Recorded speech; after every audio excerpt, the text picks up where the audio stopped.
Blog Talk Radio. Boa noite, amigos. Estamos aqui começando novamente um Throat Speak. Nós temos uma infinidade aqui de e-mails interessantes, mas eu só queria pedir um favor aos remetentes, que quando me enviarem e-mails, não enviem e-mails compridos, longos, porque daí fica impossível lê-los no ar. São muito interessantes para mim, mas daí eu tenho que fazer algum resumo, uma coisa assim, e vocês perdem a oportunidade de falar ao público com, vamos dizer, as suas próprias palavras.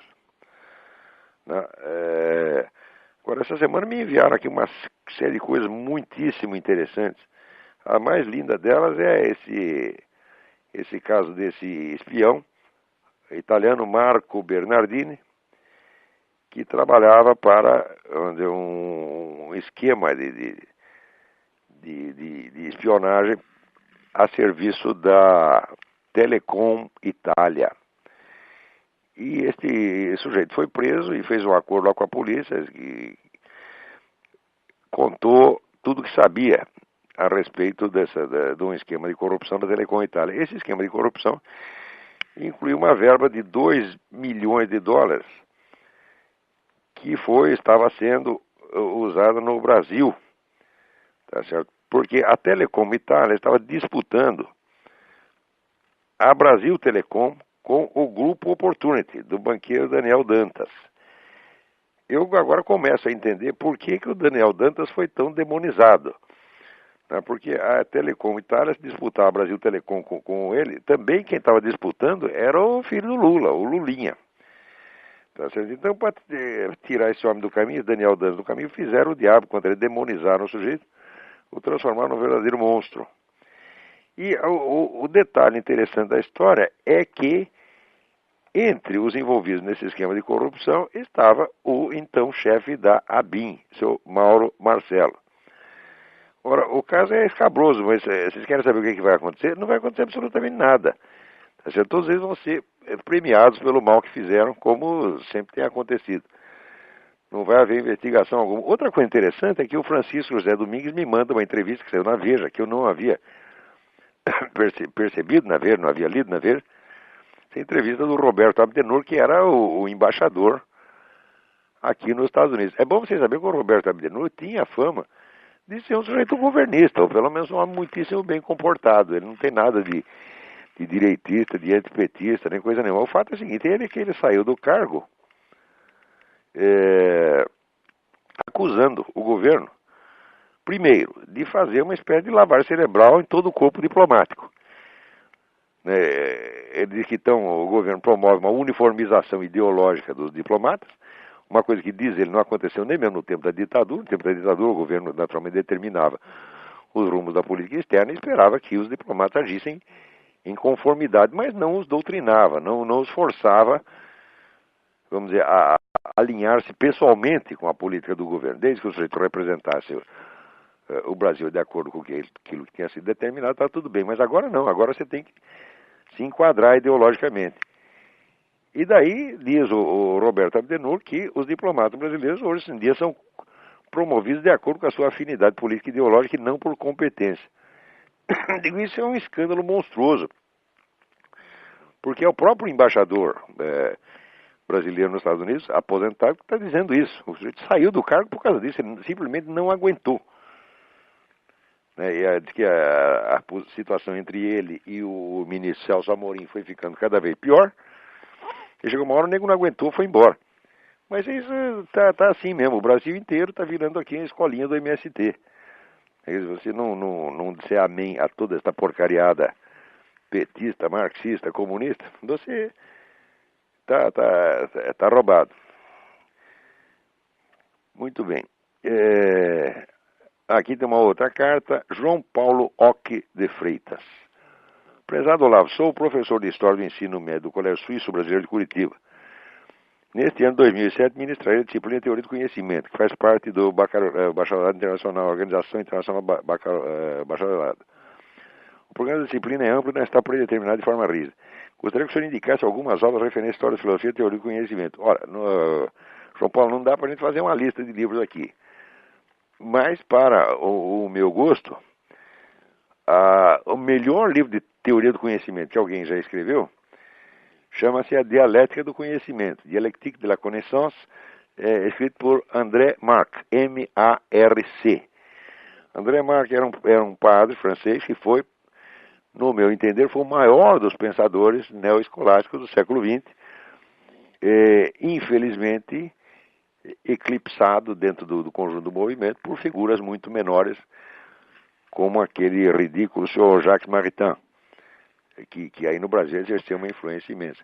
O André Marx pode dizer que praticamente só estudiosos e eruditos leram. Isso aí não é um autor para público em geral. Ele escreveu apenas 4 livros, mas esse livro Dialética do Conhecimento, que é em 2 volumes, para mim aquilo é uma verdadeira maravilha, porque ele vai cotejando todos os itens, todos os princípios da teoria do conhecimento escolástica, Santo Tomás de Aquino, com as abordagens mais modernas e científicas.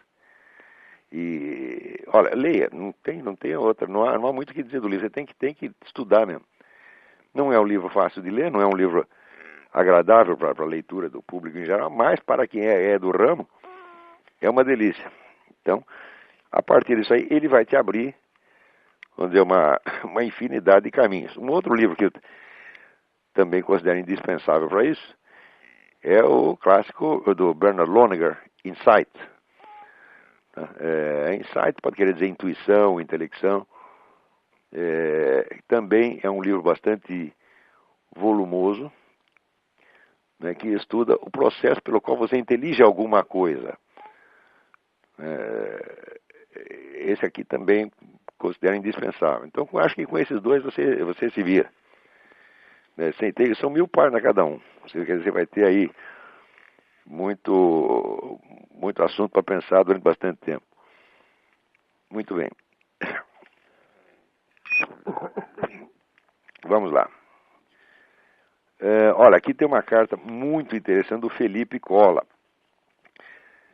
discutindo o problema como ele leu ali ou leu no Jardim das Aflições, ou ouviu no meu aqueles depoimentos ao Yuri Vieira, o Garganta de Fogo, eu mencionar o problema, vamos dizer, da disputa entre a Igreja Católica e a maçonaria, vamos dizer, como um dos elementos formadores importantes da história mundial.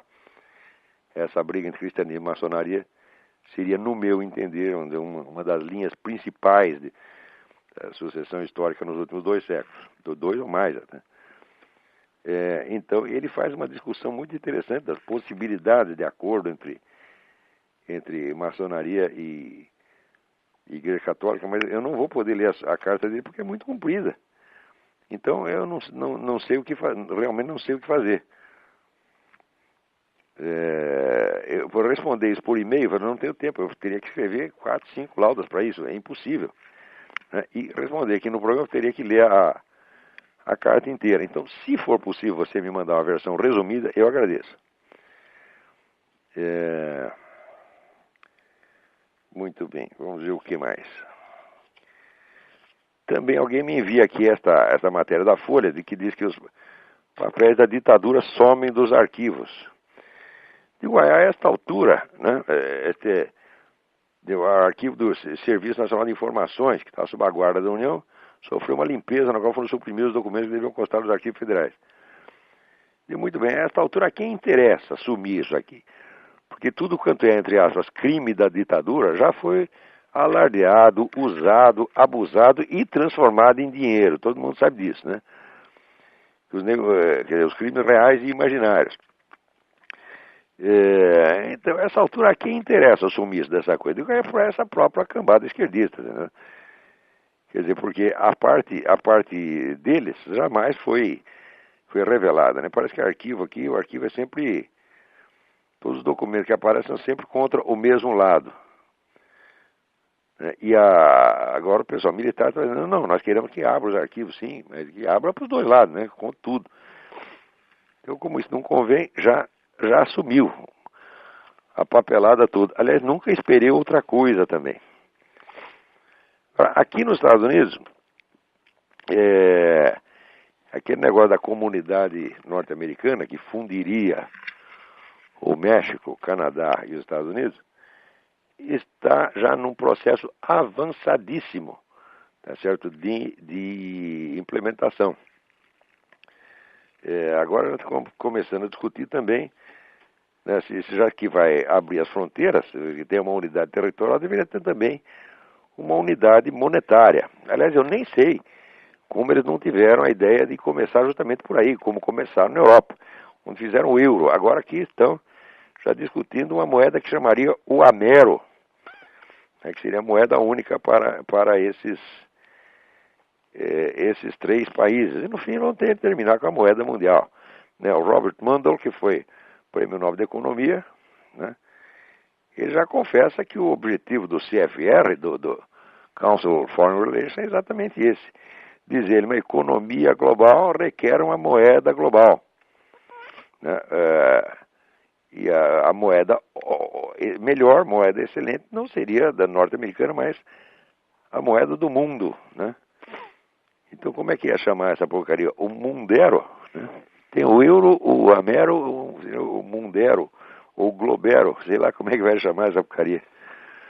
Mas se vocês veem que tudo isso é muito grave, porque todo o processo de implantação dessa coisa não passa pela discussão pública. Isso aí é decidido, vamos dizer, em pequenas comissões técnicas, e do dia para a noite aparece, vamos dizer, implantado e como lei vigente. Né? E ninguém tem a chance de dizer não. Quando você diz não é tarde, porque a coisa já tá implantada. Vocês viram que já aparece uma ideia, aparece uma sugestão na mídia, como se fosse apenas, vamos dizer, uma ideia para ser discutida. Por exemplo, a eutanásia. Vamos legalizar a eutanásia. Quando aparece a ideia, 6 meses depois a eutanásia não apenas está legalizada, mas a oposição à eutanásia é perseguida e criminalizada. Você vê que a ONU já faz pressão em cima de vários países. Eu ouvi, essa semana estava pressionando Portugal, porque não tinha legalizado a eutanásia. Então, daqui a pouco você não legalizar a eutanásia, você ser contra a eutanásia, será crime. Do mesmo modo, o aborto, o casamento gay, etc, etc. Quer dizer, a população mal começou a receber informação e mal começou a desenvolver alguma opinião a respeito, a desenvolver alguma preferência, e repentinamente aquela coisa não apenas é obrigatória, mas o seu contrário se torna crime.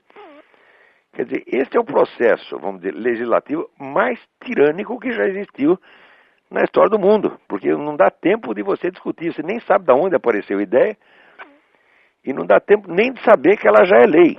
Quer dizer, antes de você saber que a coisa já é obrigatória, você já está indo para a cadeia porque você é contra. Você vê aqui recentemente a Nicarágua. A Nicarágua tá o pessoal da ONU já se mobilizando para processar o governo da Nicarágua por atentado contra os direitos humanos por ser contra o aborto. Quer dizer, você ser contra o aborto é um crime contra os direitos humanos. Do mesmo modo, casamento gay. Você falou contra, você vai para a cadeia. Já tem muita gente indo para a cadeia por causa disso. Na Europa e até em alguns estados americanos também acontece. Quer dizer, aqui varia porque a legislação é muito diferente de estado para estado. Mas tem alguns estados americanos que você não pode abrir a boca contra o movimento gay, porque já é considerado um direito humano, né? O casamento gay é um direito humano já proclamado e em pleno vigor, então você não pode ser contra.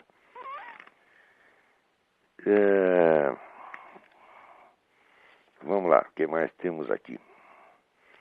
Aqui recebeu uma carta de um sujeito que assina assim: Führer@Führer.com.br. E pergunto, pesquisando no Google, me deparei com alguém falando a questão de você ser um nazista. Gostaria de saber se você realmente aprecia a filosofia ideal nazi, pois eu sou apreciador da filosofia ideal. E olha, eu tenho aqui uma sugestão para você, Führer. A sugestão é o seguinte: vai tomar no olho do cu. Você está entendendo? Então, quem quer que venha me mandar cartinha fake aqui, olha, se eu descobrir quem é, eu vou dar o seu nome e endereço, tá entendendo? Para o pessoal infestar a sua caixa postal com merda como você está querendo infestar a minha, tá bom? Agora, se eu não souber quem é, eu pelo menos dou aqui o e-mail do fulano, que é um e-mail fake, evidentemente, Führer@Führer.com.br. Ai. Então, aqui, Kelmer Casotti me escreve: muito me chocou uma semana atrás quando ouvi um pastor falando num programa de rádio que o ponto máximo da evolução do cristianismo seria o perfeito comunismo. E daí ele pergunta aqui: o que de fato é comum às duas doutrinas, cristianismo e comunismo? Cristo era comunista, precisa ser cristão comunista ou comunista cristão? Bom, algumas semanas atrás eu já expliquei a origem de todos esses movimentos, expliquei no artigo do Diário do Comércio a origem de todos esses movimentos ideológicos modernos. Eles se originam, tá certo, dentro da igreja, tá certo, mas se originam de um movimento evidentemente herético.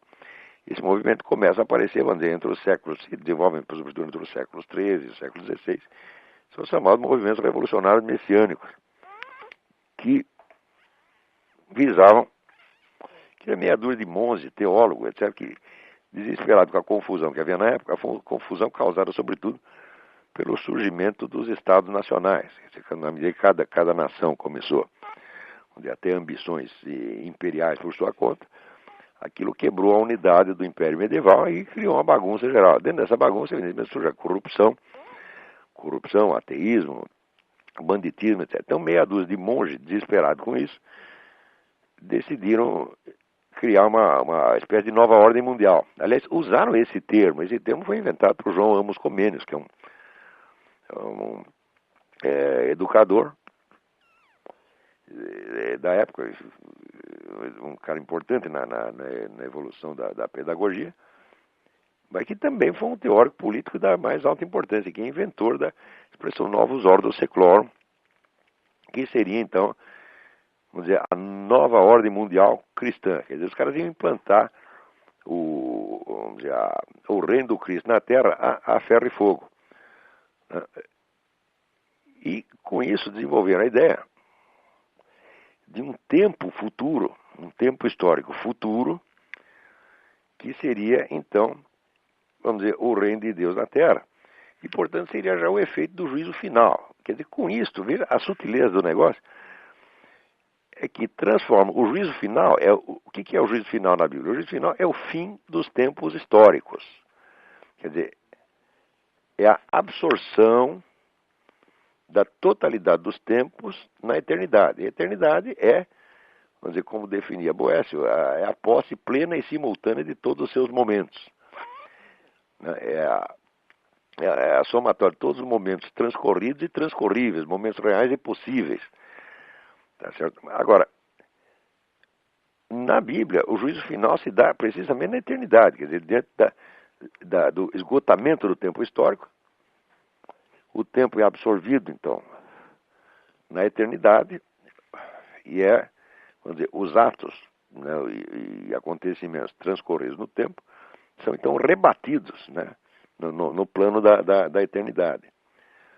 Ora, o que esse pessoal revolucionário messiânico fez foi trocar a ideia de eternidade pela ideia de um tempo futuro perfeito.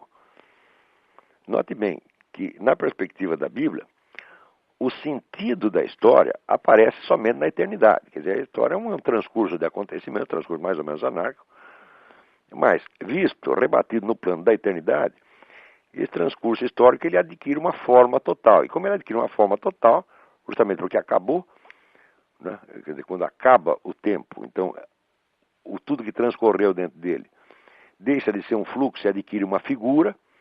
Quer dizer, mais ou menos como uma partitura de música, né? A música transcorre no tempo, mas na partitura todas as notas estão ali ao mesmo tempo.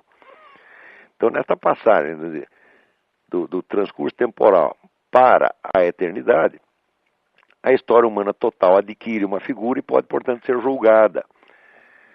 Esse fulano não entender bem isso e fizeram do juízo final um momento futuro do tempo a ser alcançado mediante a ação humana. Quer dizer, nós vamos, pela nossa ação, nós vamos acabar aqui com a bagunça terrestre e instaurar o reino final do Cristo, que durará eternamente. Então, esse momento futuro, né, qualquer momento futuro, você sabe perfeitamente que quando ele chegar, ele não vai ser mais futuro, ele vai ser apenas mais um momento do tempo. Né? Então, o que esses camaradas fizeram foi atribuir a um momento do tempo futuro o prestígio, o valor e a autoridade da eternidade. O que é um erro, simples erro lógico, mas um erro lógico monstruoso. Nenhum momento futuro pode ser um momento eterno. Qualquer momento futuro, quando ele chegar, ele vai passar como todos os momentos. Né? E a coisa mais característica de viver dentro do tempo histórico, como nós vivemos, é de que ninguém conhece o movimento da história na sua totalidade. Você só conhece um pedaço da parte que já transcorreu e você é capaz um pouco de conjecturar o futuro. Então, na medida em que fizeram isso, eles inverteram radicalmente o sentido do juízo final bíblico. Tá certo? Então, em vez do juízo final ser uma passagem à eternidade, ele é um momento do futuro a ser alcançado mediante a construção de uma sociedade perfeita. Isso é a maior perversão que pode existir da doutrina cristã. Porque primeiro atribui a esses mesmos monges e reformadores o papel de Deus, que é de fazer o juízo final. Segundo, ele inverte as relações entre tempo e eternidade, atribuindo a um momento do tempo o prestígio e o valor da eternidade. Então, isso aqui não é uma doutrina cristã, isso é uma doutrina anticristã, tá certo? Que aparece numa certa época e adquire, por força, vamos dizer, da ação política, um poder extraordinário. Esta é a origem de todas as ideologias revolucionárias modernas. Ou seja, a característica das ideologias revolucionárias é desejar alcançar esse momento de perfeição, né, da sociedade, através da construção de uma sociedade ideal, uma sociedade perfeita.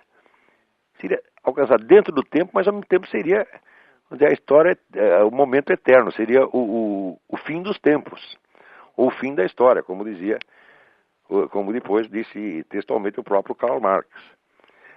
Confundir isso com o cristianismo foi exatamente o que esses monges fizeram, esses malucos dos séculos XIII e XVI. Isto foi onde a maior perversão que já houve dentro do cristianismo. Isso é uma traição interna, isso é destruição do cristianismo, e não só isso é destruição do cristianismo, isso é destruição da inteligência humana. Porque se você não tem uma visão correta da estrutura do tempo, você está fora da realidade. Tá certo? Você está vivendo, vamos dizer, num tempo hipotético, numa estrutura hipotética, destinada a culminar num momento que magicamente não vai passar mais. Tá certo? Tem até o famoso, né, poema do Goethe sobre o momento supremo, quer dizer, aquele momento que é tão bonito que ele diz, não passe mais, fique aí, fique parado no ar. Né? Mais ou menos no poema do Manuel Bandeira, que ele fala do quarto em que ele morava, no apartamento, que ele dizia que iam derrubar o prédio, mas que o quarto dele ia ficar eternamente intacto, suspenso no ar. Então esse momento perpétuo é mais ou menos que nem o apartamento perpétuo do Manuel Bandeira. É uma impossibilidade pura e simples. É uma mera figura de linguagem. Acontece que desde essa época, toda essa intelectualidade ativista, ela está pensando, tudo que ela raciocina é dentro dessa estrutura falsa de tempo. Então, é por isso que dentro dessa inversão, quando você inverte de eternidade e tempo, você inverte tudo mais. Tá certo? Inclusive, você inverte o bem e o mal.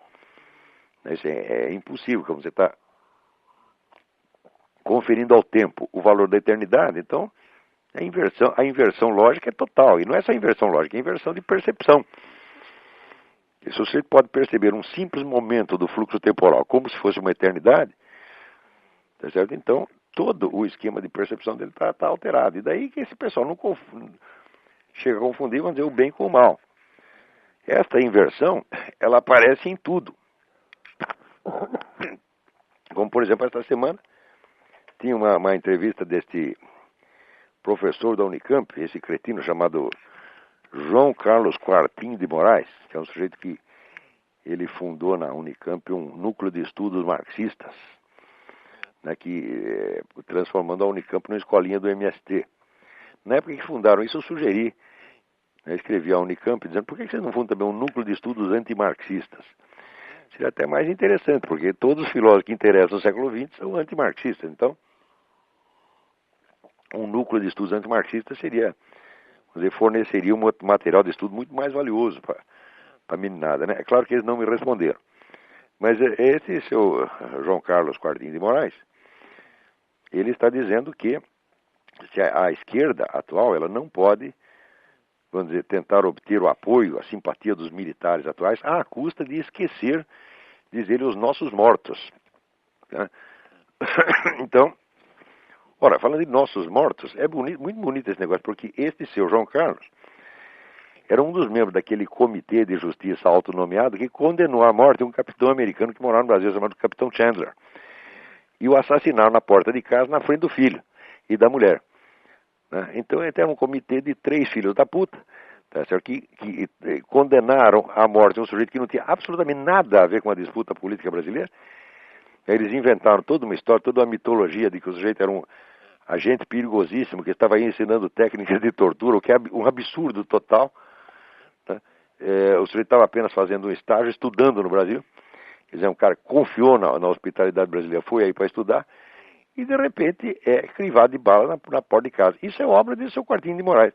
Esse seu Quartinho de Moraes é um assassino, tá certo? E ser um assassino político a favor do lado politicamente correto, vamos dizer, é a mais alta glória curricular para um universitário brasileiro. E por isso mesmo ele tem a sua importância na Unicamp. Então, quer dizer, um assassino que fica chorando dos nossos mortos e trata o morto do outro lado como se fosse, vamos dizer, um detrito numa lixeira, é evidentemente um sujeito que tem uma vamos dizer, consciência moral completamente torta, distorcida, doente, tá certo? É um sociopata, obviamente, tá certo? E justamente por ser um sociopata, adquire uma importância, vamos dizer, um prestígio universitário fora do comum. Então, é o negro que chora os nossos mortos. Os seus mortos, que se dane, os seus mortos são lixo.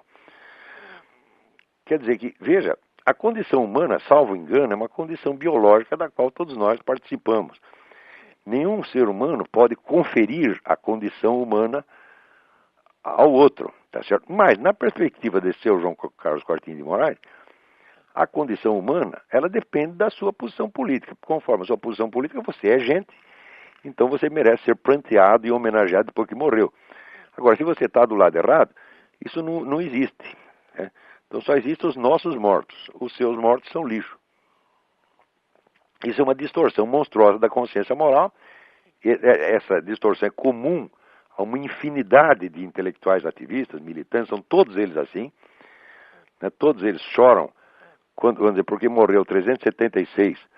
desapareceu 376 terroristas brasileiros, eles choram pra caramba. Agora, se Fidel Castro mata 500 mil pessoas no continente inteiro, isso não é para chorar, isso não é nem para ligar, isso é um detalhe de somenos, né?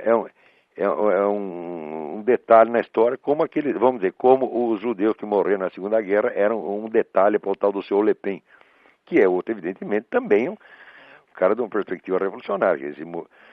Esse movimento fascista europeu é também um movimento revolucionário utópico que visa criar uma sociedade que era perfeita no entender deles.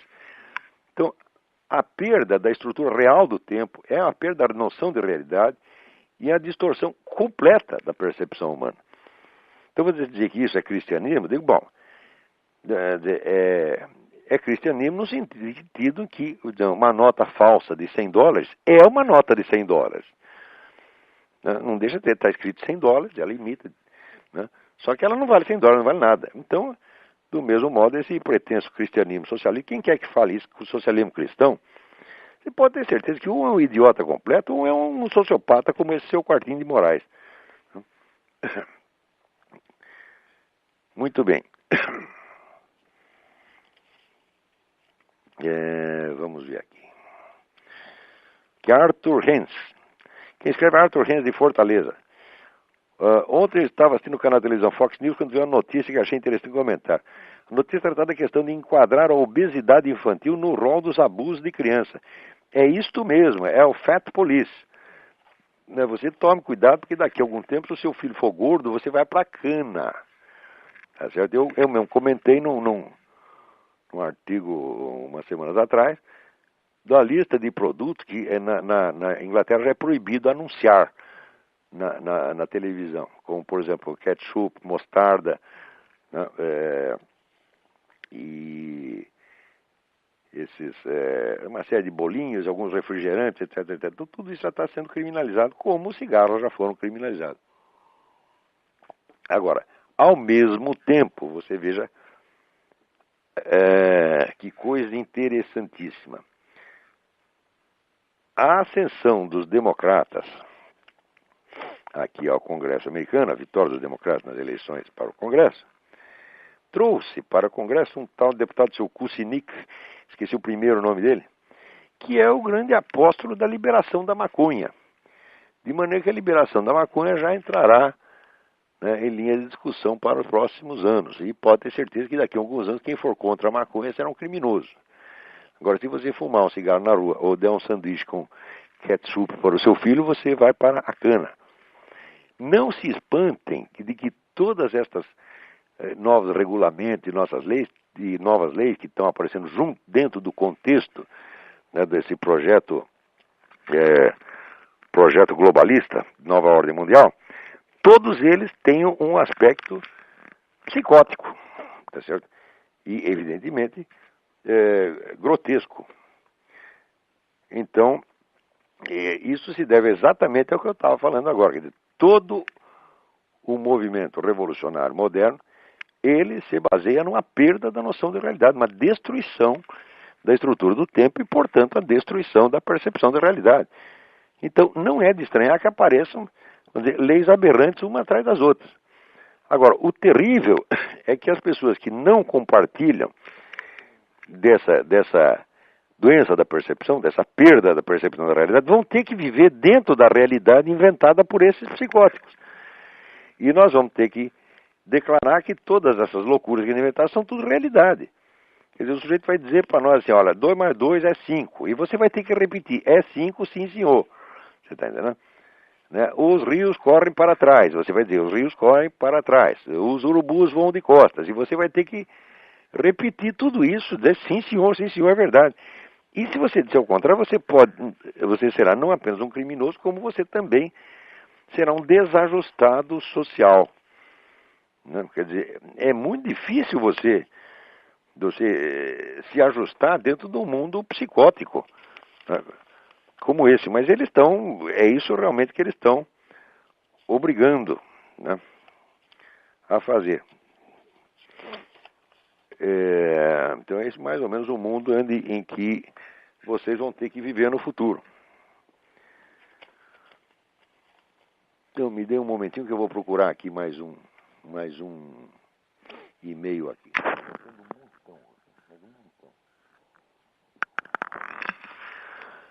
Aqui um Marcos Vinícius Monteiro, que andou estudando lá a minha teoria dos 4 discursos, e pergunta se existe uma analogia entre os 4 discursos, o discurso poético, retórico, dialético e lógico, uma analogia entre os 4 discursos e os 4 elementos, tá, como compreendido na cosmologia antiga e medieval. Existe sim, quer dizer, isso não é apenas uma analogia, uma curiosidade. Eu até cheguei a escrever todo um capítulo explicando isso, mas não houve tempo de colocá-lo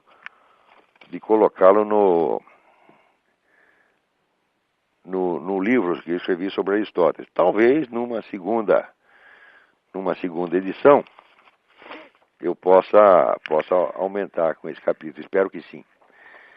Agora aqui o Márcio Humberto Bragalha me escreve aqui. Inicialmente agradeço a iniciativa do Talk Show, está excelente, muito obrigado. Sou juiz de Santa Catarina, leitor assíduo do seu site desde 1999, e ele faz aqui um comentário sobre as tareas dos conceitos jurídicos indeterminados, que eu mencionei no último programa. Diz ele, essas indeterminações, as expressões sem significado constante, se empilham umas sobre as outras no ordenamento jurídico brasileiro.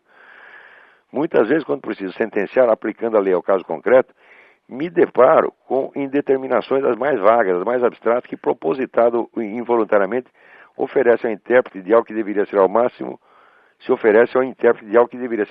possível objetivo e previsível, um nível altíssimo de subjetividade. Em resumo, dá para decidir do jeito que se quer. Bom, a ideia é exatamente essa, quer dizer, quanto mais...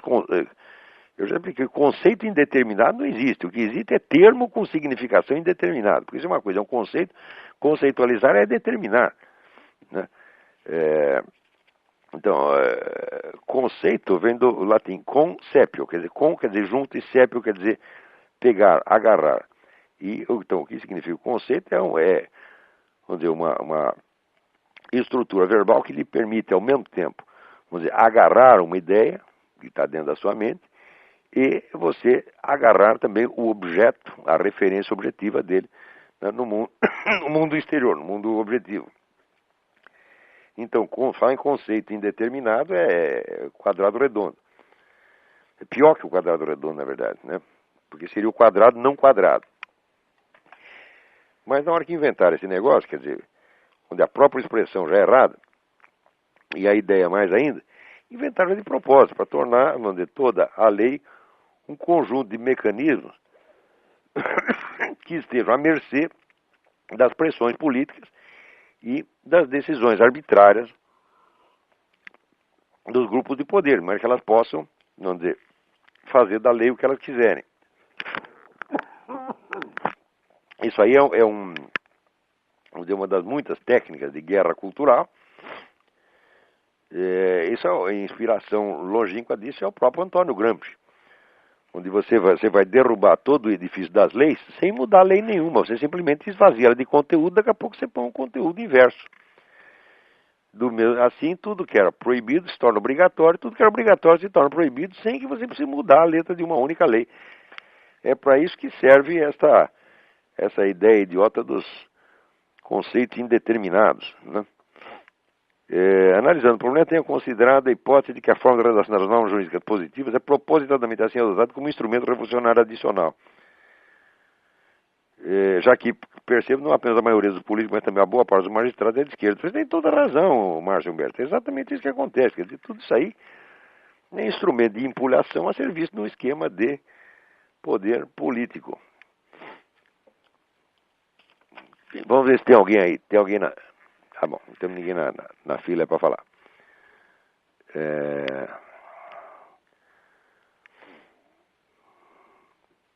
Vamos ver.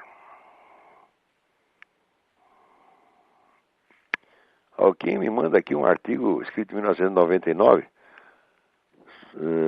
Hermes Rodrigues Neri, falando sobre o livro do John Cornwell. Ele diz que as colocações bem contundentes contra Pio XII e as candentes indagações de Cornwell são bem argumentadas, apesar de altamente manipuladas. Claro, isso foi uma empulhação muitíssimo bem feita. Esse Cornwell é simplesmente um vigarista. Quer dizer, o nego que diz que fiz profundas pesquisas na Biblioteca do Vaticano, quando você vai ver, parece que a ficha lá assinalava 3 passagens dele por não mais de 2 horas cada uma. Isso foi lá só para maquiar, né? Inventou um monte de besteira e foi maquiar com uma aparência de pesquisa.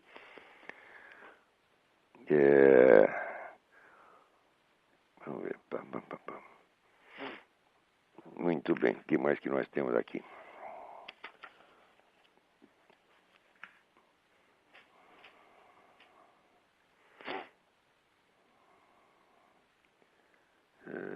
Também uma outra carta perguntando se faz sentido aqui. Márcio Oliveira, perguntando se faz sentido a expressão socialismo cristão. Digo, faz exatamente no sentido da nota falsa de $100, que é, de certo modo, uma nota falsa de $100. Então, o socialismo cristão é, de certo modo, cristão, no sentido de que é uma falsificação do cristianismo. Agora está aqui um outro pergunta. Vamos lá. Leonardo. Estou cada dia mais interessado sobre os movimentos tradicionalistas. No entanto, já posso citar algumas besteiras ainda pregadas por esses arautos da pureza católica. Desde já digo que sou um conservador, tenho um profundo respeito à tradição da doutrina da Igreja, que tomei como minha, independentemente do Concílio Vaticano II. Mas como não aceitar o ecumenismo, a união entre os cristãos para um diálogo e entendimento, buscando o que mais une que o desune? Bom, aí é o seguinte, eu vejo que muitos desses grupos tradicionalistas, eles têm, até por uma questão reativa, quer dizer, até pelo escândalo que sofreram durante o Concílio Vaticano II, eles às vezes se apegam a uma noção um pouco tacanha, tá certo? Do que seja a doutrina, e vamos dizer, ficam imbuídos num sacrossanto horror, por exemplo, ao protestantismo, à Igreja Ortodoxa, etc, etc. É claro que estão, vamos dizer, errados nisso, tá certo? Mas eu acho que o valor que tem esse grupo, na verdade chamar esse grupo de tradicionalista é errado. Tradicionalismo é mais um termo geral que se aplica, vamos dizer, aos discípulos de René Guénon, Fritjof Schuon, etc, etc. Esse outro grupo especificamente católico, mais certo seria chamá-lo de católico pré-conciliar, uma coisa assim. Note bem que o grupo ligado ao Monsenhor Lefebvre, né, eu conheci algumas dessas pessoas, tenho o máximo respeito por elas, eu não posso acompanhá-las em todos os seus julgamentos, mas eu acho que essas pessoas eram o que havia de melhor na Igreja Católica e justamente esses foram jogados fora. Né? Não sei se você sabe, mas esse pessoal, por exemplo, da Teologia da Libertação, que é o pessoal que propunha a inversão do cristianismo, nenhum foi jamais excomungado. No máximo, se pediu lá ao Leonardo Boff, então, o que eles chamam silêncio obsequioso, quer dizer, você ficar quietinho durante um tempo, depois você volta a falar aquela besteirada toda. Né? O silêncio obsequioso foi exatamente o que se pediu ao Galileu. Olha, você fica quieto durante 3 meses, depois volta a falar tudo do mesmo jeito. Agora, o pessoal conservador, pré-conciliar, eles foram excomungados mesmo. O Dom Castro Maia foi excomungado, o Marcelo Lefebvre foi excomungado. Mas isso foi excomungado por quem? Foi excomungado por gente que já estava auto-excomungada pelo Pacto de Metz. Então essa excomunhão não vale absolutamente nada. Então, no Rio de Janeiro havia um grupo tradicionalista criado, tradicionalista conservador, pré-conciliar, criado pelo Gustavo Corsão. E depois que foi continuado por um amigo meu, o Dr. Júlio Flechman. O Dr. Júlio Flechman era um judeu que se converteu ao catolicismo por influência do seu amigo Gustavo Corsão, e que quando morreu o Corsão, ele que ficou com, vamos dizer, com o encargo de continuar a liderança desse grupo pré-conciliar. O Dr. Júlio foi uma das melhores pessoas que eu conheci na minha vida, tá certo? Era um homem de uma honestidade, e de uma coragem, de uma sinceridade a toda prova, tá certo? Um homem, vamos dizer, fiel não só à igreja que ele escolheu, como também à memória do seu mestre Gustavo Corsão. E agora só agora fiquei sabendo que o Dr. Júlio morreu recentemente.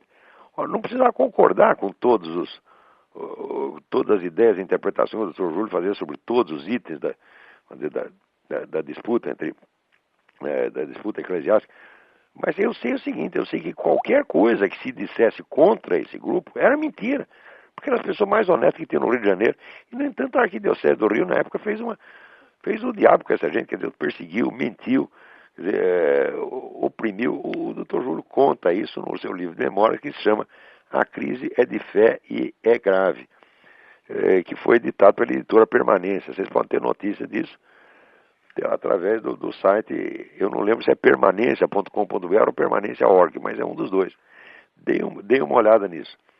Então, eu tomei por norma o seguinte, eu não discuto doutrina com esse pessoal tradicionalista. Quer dizer, eu não o sigo, mas eu não admito que ninguém fale mal deles, tá entendendo?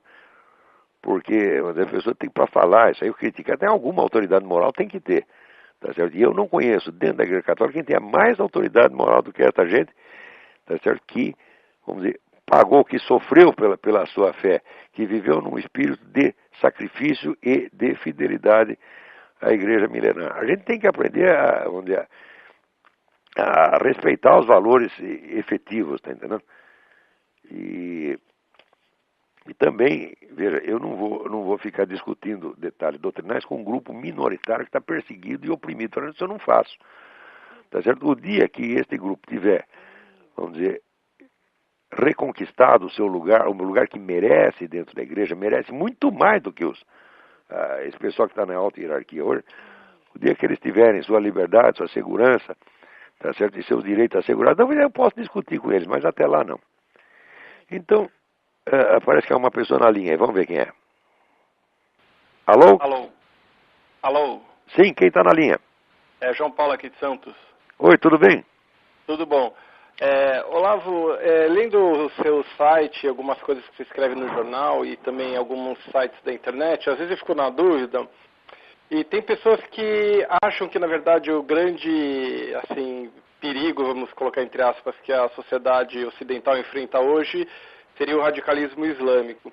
Mas tem gente que acha que não, que na verdade continua sendo a Rússia e a China. Eu queria saber o que você acha, qual é o papel da Rússia hoje e como é que você vê essa questão? Bom, você precisa ver o seguinte, existem vários planos de dominação mundial que estão ou concorrendo ou colaborando no mundo atual. O velho plano, vamos dizer, comunista, ele continua aí, quer dizer, o risco que a Rússia e a China ofereciam, ele continua presente. Mas ele está concorrendo, vamos dizer, com o esquema globalista desse pessoal, vamos dizer, milionários, Rockefeller e Morgan, etc., que são os inventores, vamos dizer, do globalismo neossocialista, que seria o globalismo dos organismos mundiais, né, como ONU, Unesco, etc., etc. E você tem, em terceiro, vamos dizer, o projeto islâmico, que também, vamos dizer, é explicitamente votado a dominar o mundo. Não tem sentido você perguntar qual desses é o mais perigoso, tá certo? Porque o perigoso é a concorrência entre eles. Quer dizer, quer eles concorram, quer colaborem, são planos de dominação mundial. Veja, existir um plano de dominação mundial já é um absurdo. Tá? Porque você veja, por exemplo, se você pegar 2 milênios de história da Igreja Católica, a Igreja Católica jamais quis dominar o mundo. Quer dizer, a base do Império Medieval era o reconhecimento da diferença entre a autoridade espiritual e o poder temporal. Sim. Quer dizer, o poder temporal é que podia se organizar, então, internacionalmente, nacionalmente, do jeito que ele bem entendesse. Certo. Claro que a igreja queria espalhar a sua influência por todo mundo, mas isso espalhar a influência por todo mundo é uma coisa, dominar, quer dizer, espalhar a influência por todo mundo é simplesmente obedecer a ordem do Cristo, ir por toda parte e fazer prosélitos. Isso a igreja fez. Mas ela jamais quis criar um sistema político mundial que ela estivesse no topo. E hoje em dia, ter um esquema de dominação mundial parece que é vamos dizer, uma banalidade, todo mundo quer. Daqui a pouco eu vou inventar o meu plano de dominação mundial também. E como é que você vê o Vladimir Putin e o futuro da Rússia? Olha, eu acho que qualquer país que tenha passado pelo comunismo, eu acho que não se recupera mais. Eu acho que a Rússia hoje é uma extensão da máfia. Se falar governo russo e máfia russa é exatamente a mesma coisa. Eu sugiro que você leia o livro da Claire Sterling, que era uma repórter do Seleções do Reader's Digest, uma excelente repórter, que foi a mulher que descobriu a trama da KGB para assassinar o Papa. Ela escreveu esse livro chamado Thieves' World, o Mundo dos Ladrões, em que ela mostra, vamos dizer que já na primeira metade da década de 90, vamos dizer, as várias máfias locais no mundo, máfia italiana, máfia chinesa, etc., já tinham sido todas unificadas sob o comando da máfia russa. Certo. Então, a partir desse momento, acabou as guerras de máfia, não sei se você percebeu. Certo. Não tem mais guerra de máfia, agora é tudo irmãozinho. E quem manda, vamos dizer, é a máfia russa. Isso é o próprio governo russo, porque era o esquema da própria KGB. Ou seja, a economia soviética, ela se constituía assim, de metade de economia estatal e metade de economia capitalista subterrânea, subjugada, vamos dizer, controlada controlada ilegalmente, controlada pelo terror, tá certo? Pelo pessoal da KGB. Tá certo? E o banditismo russo, também não havia banditismo avulso. Tudo, qualquer banditismo na Rússia estava sob comando da KGB. O pessoal, às vezes, não mede. Fala KGB como quem fala CIA ou quem fala M16, não é nada disso. A KGB foi a maior organização de qualquer tipo que já existiu na história humana. A KGB controlava todos os aspectos da vida social russa. Então ela também era dona das máfias. Quando acabou o comunismo, entre aspas, não fez diferença nenhuma, porque os caras que estavam no poder são os mesmos que estão até hoje. Usando meios bastante parecidos com os que usavam na época. Tá certo? Então, eu não vejo outro futuro para a Rússia senão continuar sendo roubada eternamente. Certo. Não consigo conceber, eu espero que não seja assim, porque é um grande povo, o russo é um povo maravilhoso. Né? Eu espero que haja uma luz no fim do túnel, que a Rússia ainda possa ter alguns dias de paz e liberdade, mas eu não sei como. Deus talvez saiba, mas eu não sei. Tá, joia. Tá bom? Tá bom, muito obrigado. Obrigado, eu. Tem mais alguém na linha aí? Então, vamos encerrando o programa, que já completamos o nosso tempo. Muito obrigado a todos e até a semana que vem.